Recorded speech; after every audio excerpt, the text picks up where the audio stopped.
যাদেরকে আমরা দেখছি প্রচলিত বাজারে একটা চাকরি জোটাতে পারবেন না, তার তো বিসিএসও হচ্ছে এবং উনি দেখছেন ওখানে ওই রকম একটা কিছু করা যায়। সুতরাং সেই বেসিক কথা, খুবই বেসিক কথা, আমরা যোগ্য হয়ে উঠতে হবে। শেখ হাসিনাকে পতন ঘটিয়েছেন আপনাদের নেতৃত্বে, মানে তরুণরাই ছিলেন। কেউ কেউ বলেন শেখ হাসিনার পতন ঘটাতে যে তরুণরা পেরেছে তারা সবই পারবে, সেটা চান না। আবার এভাবেও তো ভাবার আছে যে সবাই তো একই রকমভাবে একই রকম চিন্তা করে একইভাবে চলবে না, এটা একটা সমাজের হয়তো এক্সাম্পল হতে পারে, সেভাবেও দেখা যেতে পারে এটা।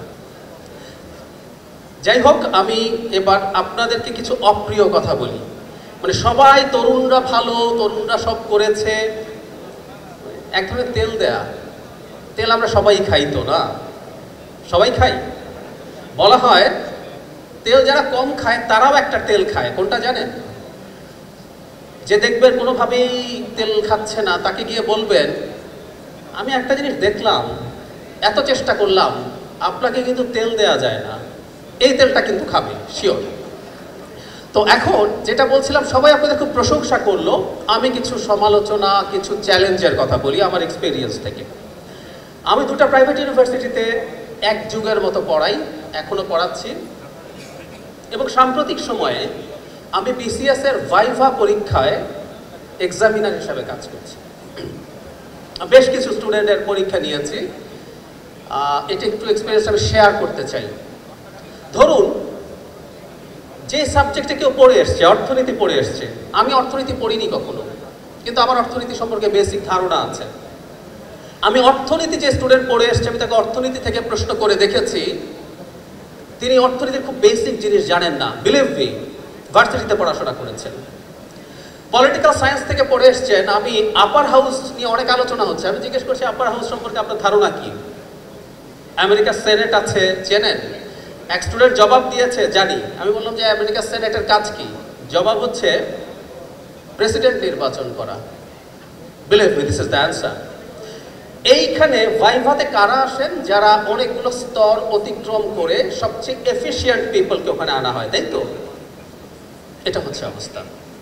কম্পিউটার সায়েন্স থেকে পড়ে এসছেন, আপনারা জানেন যারা কম্পিউটার পড়েন বা পড়েন না, কোয়ান্টাম কম্পিউটিং বলে একটা নতুন কনসেপ্ট এসছে, আমরা খুব কাছাকাছি চলে আসছি ওই জায়গায়, একদম ফাংশনিং একটা কোয়ান্টাম কম্পিউটার পাবো। ওটার যে বিট আছে, নর্মাল কম্পিউটারে বিট বলে, ওখানে কি কিউবিট বলে। আমি একদিন জিজ্ঞেস করেছিলাম কম্পিউটার সায়েন্স থেকে পড়ে আসা একজনকে যে আপনি কিউবিট সম্পর্কে আমাকে একটু বলতে পারেন, কেন এটা ডিফারেন্ট ফ্রম কনভেনশনাল কম্পিউটিং? আমি জবাব পাইনি, বিশ্বাস করুন। তার মানে আমি যে কথাটা বলছি, আমরা আসলে যোগ্য হয়ে উঠিনি, আমরা যোগ্য বেশিরভাগ মানুষই না, এই কথাটা একটু নিতে পারতে হবে। এখন এটা হয়েছে শেখ হাসিনার কারণে, আই অ্যাগ্রি। 15 বছর ধরে শেখ হাসিনা যেভাবে শিক্ষা ব্যবস্থাকে ধ্বংস করেছেন তার মাসুল, but can you write it somewhere? BCS বোর্ডে এসে যদি কেউ দেখায় এরকম একটা প্ল্যাকার্ড যে আমি শেখ হাসিনার সময় লেখাপড়া করছি তাই লেখাপড়া পারি না, শুড ইট ওয়ার্ক? চাকরিতে গিয়ে যদি আপনি দেখান যে আমি শেখ হাসিনার সময় লেখাপড়া করেছি বলে পারি না, লাভ হবে? গার্মেন্ট সেক্টরে কাজ করে একজন গার্মেন্ট ওনার, খুব বড় গার্মেন্ট ওনার, নাম বললে আপনারা চিনবেন, আমি বলতে যাচ্ছি না। তিনি একদিন আমাকে বলছেন, এই যে আমরা ইন্ডিয়ানদের চাকরি নিয়ে অনেক কথা বলি না, বাংলাদেশে গার্মেন্ট সেক্টরে ইন্ডিয়ান, শ্রীলঙ্কানরা কাজ করে অনেক টাকা নিয়ে যায়। ওই ওনার আমাকে বলছেন, বিশ্বাস করুন আমি ইন্ডিয়ানদের অর্ধেক বেতনেও যদি বাংলাদেশের কাউকে রাখি, সে খুশি মনে চাকরি করবে, আমারও লাভ তারও লাভ। কিন্তু আমি অনেক ক্ষেত্রে এফিশিয়েন্ট লোক পাই না। এই সত্যগুলো আমাদের মেনে নিতে পারতে হবে। আমরা চাকরিতে গিয়ে শেখ হাসিনার সময় লেখাপড়া করেছি বলে আমি পারছি না, উই ক্যানট সে দ্যাট। আমরা আসলে যোগ্য হয়ে উঠিনি, উঠছি না। আমরা মোটা দাগের ইংরেজি পারি না। এই যে ইন্ডিয়ার সাথে আমাদের যখন ঝামেলা চললো, প্রচুর মিডিয়া পাওয়া গেছে যেখানে ইন্ডিয়ানরা তাদের মতো করে প্রোপাগান্ডা চালাচ্ছে। ধরে নিলাম আমরা প্রোপাগান্ডা চালাবো, আমাদের হ্যাডাম আছে? আমাদের কি একটা ইংরেজিতে কথা বলার মতো অনেকগুলো চ্যানেল আছে? ভারতে কতগুলো আছে দেখুন তো। সো সে তার প্রোপাগান্ডাটাও ভালো মতো পৌঁছে দিতে পারছে সব জায়গায়, আমরা পারছি না। আমরা অত্যন্ত ইনএফিশিয়েন্ট মানুষ, আমাদের স্কিল নেই মোটা দাগে বেশিরভাগ মানুষের, এই সত্যটা না মেনে নিতে হবে। এবং আমরা কোন জায়গায় দাঁড়িয়ে কথা বলছি, যখন আমি যেটা পড়ছি সেটা পারছি না। শাফকাত রাব্বি অনেক যে কথা বলেছেন, আপনারা সে খেয়াল করেছেন যে ভবিষ্যতের সময়টা কেমন আসছে, অসংখ্য প্রফেশন থাকবে না তো, অনেক প্রফেশন থাকবে না, সাংবাদিকতার একটা বিরাট অংশ থাকবে না, লয়ারদের থাকবে না, ইভেন ডক্টরদের। আমি একটা ছোট উদাহরণ দিই। মেডিসিনে একটা স্পেশালাইজেশন আছে, এটাকে হিস্টোপ্যাথোলজি বলে। হিস্টোপ্যাথোলজি মানে হচ্ছে কোষ দেখে বোঝা, মানে আমরা সহজ করে যদি বলি বায়োপসি করা হলো, এটা ক্যান্সার আছে কি নাই এটা বোঝার চেষ্টা করা হবে। এটা একটা খুবই টাফ স্পেশালাইজেশন। এআই সফটওয়্যার এখন তৈরি হয়েছে যেটা মানুষের চাইতে বেশি এফিশিয়েন্টলি কাজ করে। আমাদের রেডিওলজিস্টরা আছেন যারা বিভিন্ন রকম এক্স রে, ইসিজি না, এক্স রে, তারপর আলট্রাসোনোগ্রাম, এগুলো রিপোর্ট, সিটি স্ক্যান, এগুলো রিপোর্ট করেন। এআই মানুষের চেয়ে বেটার রিপোর্ট করছে। সো খুব দ্রুত আমাদের চাকরি বাকরি কিছু থাকছে না, কিন্তু আমরা তেমন কিছুই করছি না। আমাদের অত্যন্ত ইনক্যাপেবিলিটি আছে। আমি মন খারাপ লাগলো, আপনি এগুলো শুনবেন, এগুলো মনে রাখা দরকার। এবং আমাদের যে দক্ষতা নাই তার একটা প্রমাণ বলি, আমাদের বিসিএস এর জন্য ক্রেজিনেস।